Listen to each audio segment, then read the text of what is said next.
நீர். இவங்க அவங்களோட மனைவியின் கைகளை பிடிச்சதை விட ஸ்டேரிங்கோட கைகளை பிடிச்சதுதான் அதிகம். ஆமா, அவங்கதான் நம்ம எல்லாருக்குமே பிடிச்ச ஓட்டுநர்கள், டிரைவர்ஸ். இன்னைக்கு நம்ம கொண்டாடுறது ஓட்டுநர்கள் தினம், டிரைவர்ஸ் டே.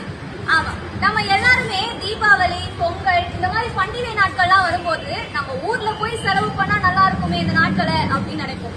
ஆனா நம்ம எல்லாரையுமே அந்த ஊருக்கே கொண்டு போய் சேர்க்கிறவங்க தான் நம்ம ஓட்டுநர்கள்.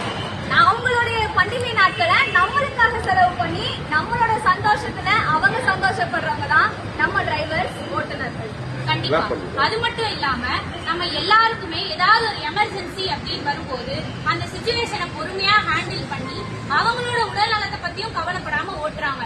இதுல முக்கியமா நிறைய டிரைவர்ஸ் வேலைக்கு சாப்பிடாம அவங்க டியூட்டிக்கு முக்கியத்துவம் கொடுக்குறாங்க. ஆமா, இப்போ நிறைய கல்லூரி மாணவர்கள், காலேஜ் ஸ்டூடெண்ட்ஸ் எல்லாருமே பஸ்ல டிராவல் பண்றாங்க. அவங்க பண்றது எல்லாமே ஆபத்தான பயணம் தான். அப்படி இருக்கும்போது நம்ம டிரைவர்ஸ் அவங்க எல்லாரையுமே பாதுகாப்பா அவங்களுடைய வீட்டுக்கு கொண்டு போய் சேர்க்கிறாங்க. அந்த கன்னடம் பாராத உள்ளம் கொண்டவர்கள் தான் நம்ம டிரைவர்ஸ். இதுல முக்கியமா இந்த தமிழ் ஆசிரியர் அவங்க சொன்ன ஒரு இன்சிடென்ட் நாங்க சொல்ல விரும்புறோம்.